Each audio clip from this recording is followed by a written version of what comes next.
Cuando yo era estudiante hace ya algunos años, tomé una clase que se llamaba Métodos de Estudio Bíblico. Y en aquel entonces me enseñaron que al leer la Biblia debía seguir un método sencillo para cualquier libro de la Biblia: observación, interpretación y aplicación. Ese era básicamente el método de estudio bíblico en singular, ¿verdad? Con observación, interpretación y aplicación, uno podía leer el Antiguo Testamento, el libro de los Salmos, los Evangelios, y en cierto sentido me parece que es un buen método introductorio, ¿verdad? Observar, interpretar y aplicar. Pero este proceso de interpretación es muy complejo. Es aquí en donde entran los principios de exégesis o los métodos hermenéuticos que nos ayudan a entender el texto bíblico. Y quisiera ponerles algunos ejemplos de los métodos que he utilizado con mucho provecho en mi lectura del Nuevo Testamento y del Antiguo Testamento. Uno de ellos tiene que ver con la identificación del género literario. Es una relación muy cercana entre significado y género literario, la que encontramos en la Biblia.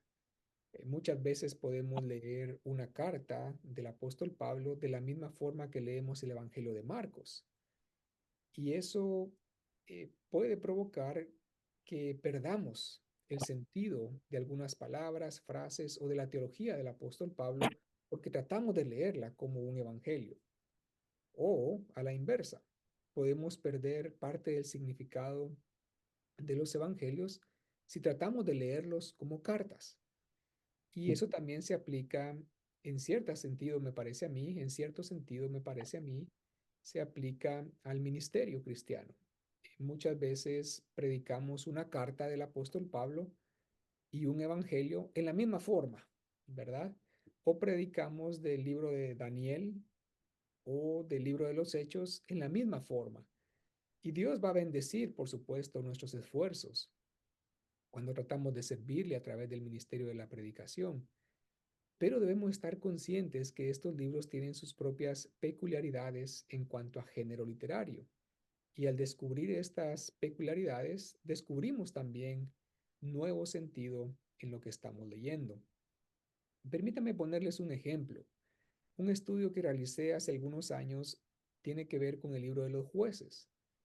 Y en el libro de los jueces es un libro histórico, pero dentro de este libro histórico de los jueces encontramos varias ocasiones en las que Dios mismo o su ángel confronta a Israel por su pecado. Recordarán Jueces capítulo 2, Jueces capítulo 6 o Jueces capítulo 10.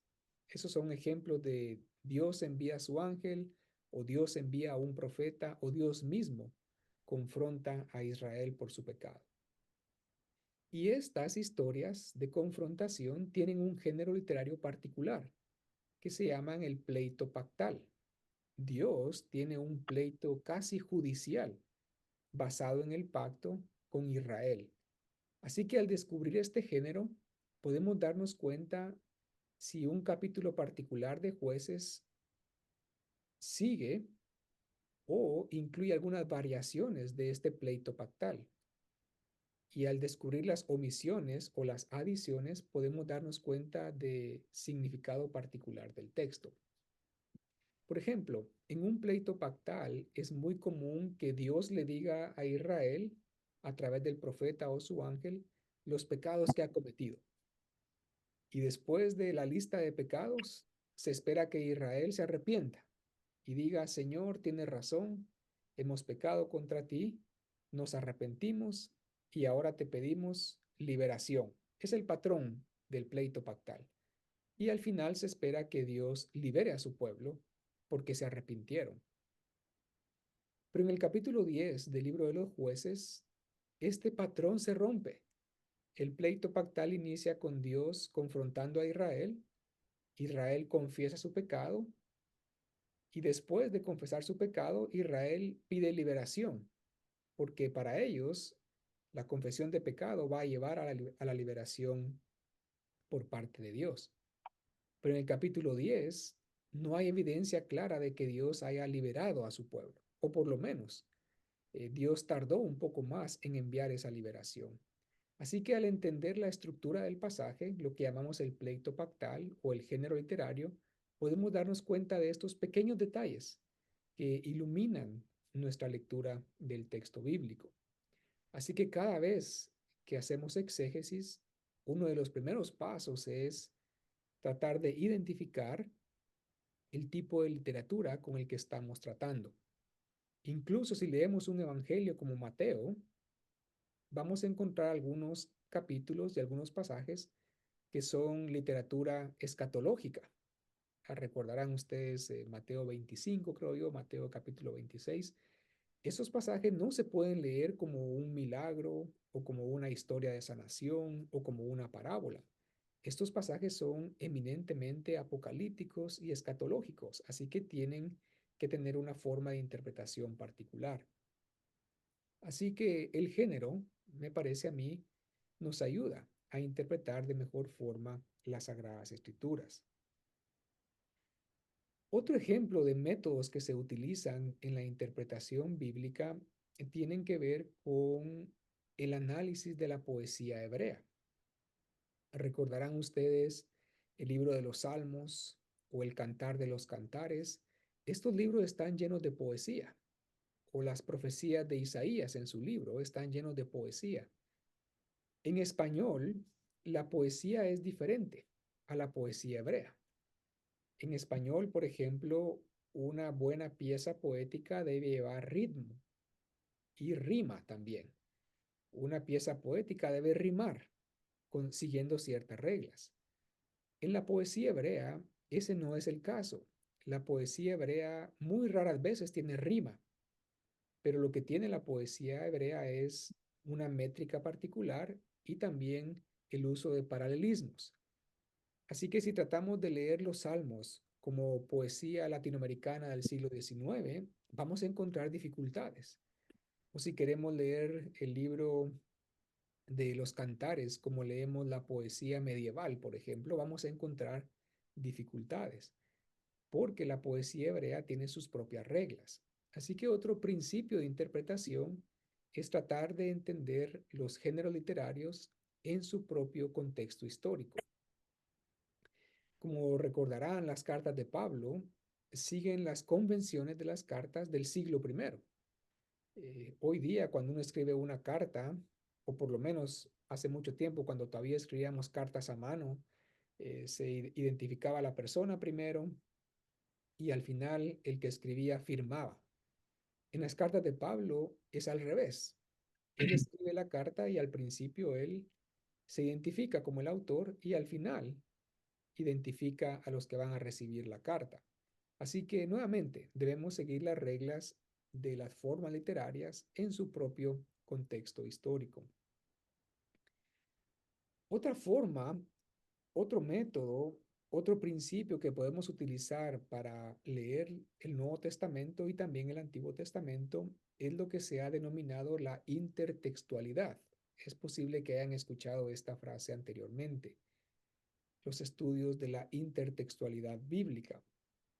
Lo que eso quiere decir es que dentro de la Biblia misma encontramos referencias a otros pasajes de la Biblia. El ejemplo más obvio es la cita textual. Por ejemplo, Jesús dice en Juan capítulo 2, así como dijo Isaías, y luego viene una cita del libro de Isaías. Eso es una cita intertextual. Pero en otras ocasiones, la intertextualidad es menos explícita, es mucho más implícita. Por ejemplo, puede haber alguna referencia al templo en el Nuevo Testamento, y esta referencia al templo se encuentra en un libro particular del Antiguo Testamento, así que es tarea del intérprete localizar de dónde vienen estas referencias intertextuales. Algunos le llaman a estas referencias alusiones al Antiguo Testamento. En lugar de citas textuales, son alusiones al Antiguo Testamento. Tenemos que estar atentos a frases que no son citas textuales con comillas, pero que aluden a la historia del libro del Éxodo, a, a las promesas de la tierra prometida, a pasajes proféticos del Antiguo Testamento. Así que cada vez que leemos el Nuevo Testamento debemos estar alerta a ese tipo de relaciones intertextuales.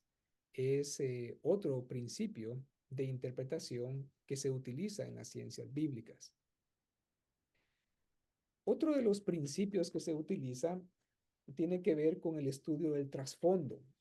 Seguramente ya han escuchado un poquito acerca de las culturas que rodean al Antiguo Testamento y al Antiguo Testamento.